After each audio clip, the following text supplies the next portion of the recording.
Frank Smith. This is Clapback Thursday. Fan club, isn't it? Clapback Thursday. It is Thursday as well, isn't it? No, my clapback. I got to be honest. For all of the differences with Oscar De La Hoya, his clapbacks are very impressive.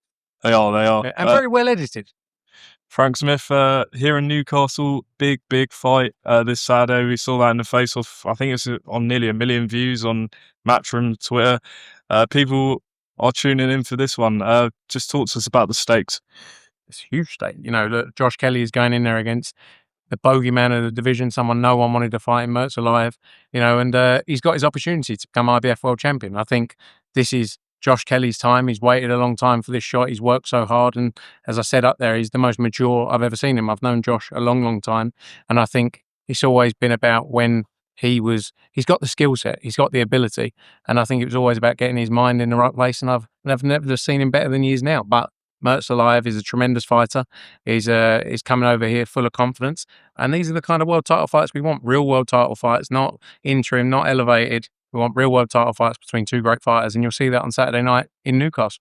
Josh Kelly's got a lot of confidence about him. You saw it up there.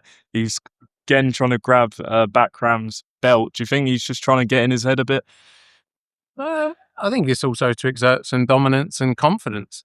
Look, you had two guys up there. Sometimes you stand up in those face-offs and look, it's easy for me to say, but you feel the energy's not there from a fighter.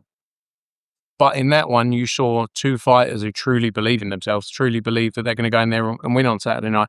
And I think Josh has kept saying, come and knock me out. Do what you do. And it's going to be an interesting fight. For the winner, is it boots, or I think you said up there you think the Ortiz fight's going to get made? Look, we're working through. There's been a lot of talk. Boots signed up to that fight a long time ago. There's obviously the complications with Ortiz with his Golden Boy situation. You've obviously got Xander Zayas as well, fighting a Bass Baru on Saturday night in Puerto Rico. There's big fights to be made out there. Josh has signed up for that Boots fight, if that's the fight there. He wants the biggest fights in the sport. He's been around the sport. People forget he's been around it so long because he still looks fresh-faced and young.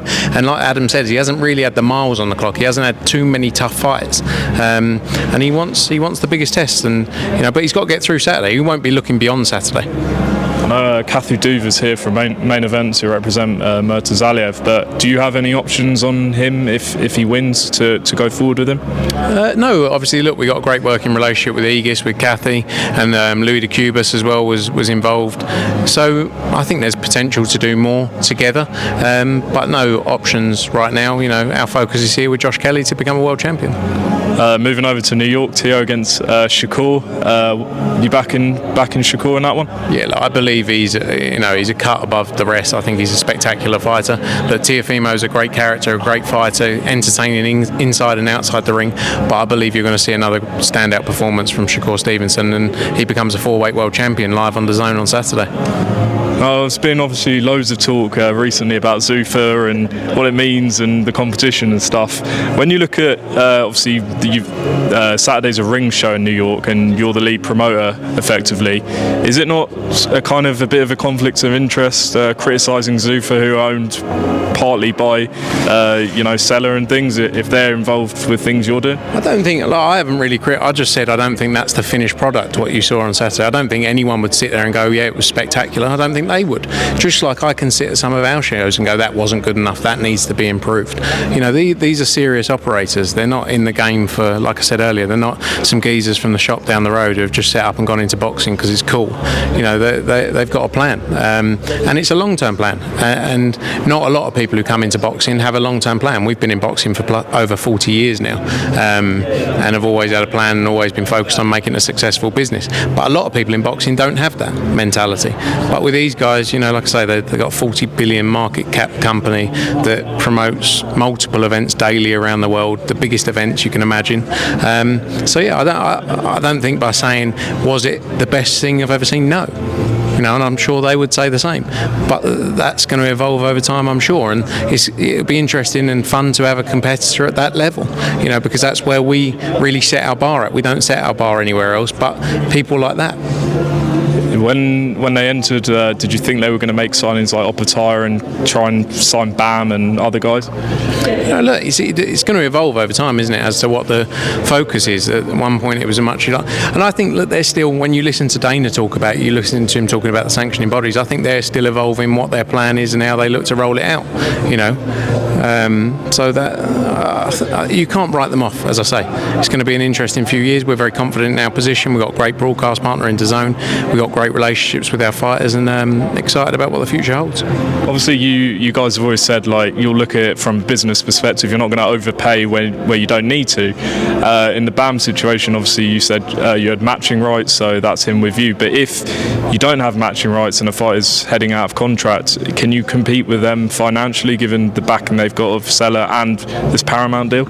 Yeah, look, as I say, they're a huge company, but they're also sensible. There's a limit to what the value is. They're not idiots. You don't have to look at their UFC business model and how successful that is. That's made by, and this is not being disrespectful, but by not overpaying fighters. Actually, the other way around. A brand that is, the fighters are secondary to the brand. If you look at the UFC and the way that's structured. So, but we're a huge business. We've been around a long time, and this isn't the first time, albeit these guys are another level the way they operate and deliver, but they're not idiots. They're not coming in like some people come into boxing as idiots, right, and don't know how to run a business and don't know how to spend money. These guys know what they're doing. So I think it's very different to some of the other things we've been up against in the past. I don't know if you've seen, but Thomas Hauser from The Guardian did a piece on Zuffa contracts, and so I've been looking at my phone because I've wrote down a few of their terms. I just wondered how it compares to what you guys do. So the fighter will be provided with full tickets to each of his bouts, but if the fight is at the Apex, these tickets will only be good for his fight. Is that a similar process, or? It's the Apex. I think it holds 400 or something, doesn't it? So it's, look, there's been, we do when we do our event in Monaco, fighters get tickets for every, to stay in there for the whole fight for their teams. But I'm not sure it's one you can read too much into. And then there was others which said if a fighter loses or draws, or it's a no contest, Zuffa can cut the fighter. Is that different to how you guys operate? Every contract is different in every negotiation with fighters. I don't know if these are just standard forms that they give everyone and there's no deviation from it. Only they could tell you. But if a fighter loses, a lot of the time it would change the commercial terms, not necessarily mean a termination. Some fighters would be termination. So yeah, every contract is different in that respect. And then there was another one which was quite interesting. It says that if the fighter declines a fight that Zuffa offers him, it counts against one of the fights that Zuffa is obliged to offer him that year. Is that similar practice? Look, there's again, every contract in its own right is different, but a lot of the time, opponents are to be mutually agreed, and that means not just saying there's one fight and that's all you've got.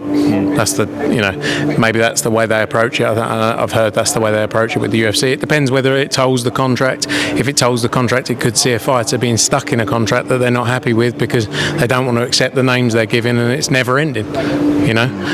So like in a lot of fighters' contracts, some are different. It's mutually agreed, and there's a process you go through to get to that point. Last question, and no more questions specifically about the contracts, but as a general, if all of those terms are correct, and that's what the Guardian report, what do you think as an overall, or are they doing a different business model to how you expected? Again, like I say, they have a different model. This is where I think it will struggle in boxing, because boxers, spoil is the wrong word, but when you compare it to the UFC in terms of the financial elements, Eddie did it on the Ariel show. He went through, like the UFC spend on a card compared to their revenue. I mean, they probably made $30 million on Saturday night in Las Vegas. If we made $30 million, I wouldn't be here, too much longer. But it's a tremendous business. I say that with all the respect in the world. But you can't really come into a sport that has, for years, had overpayments, because for years there's been new investors every 2 years. You look, BLK Prime, before that there was Triller. DAZN obviously came into the market. Before that, there was PBC with Waddell and Reed spending $600 million or whatever it was. Like, this is a sport that has had investment for years and years and years, which naturally has driven the market up, and the market then is always maintained because someone new comes in.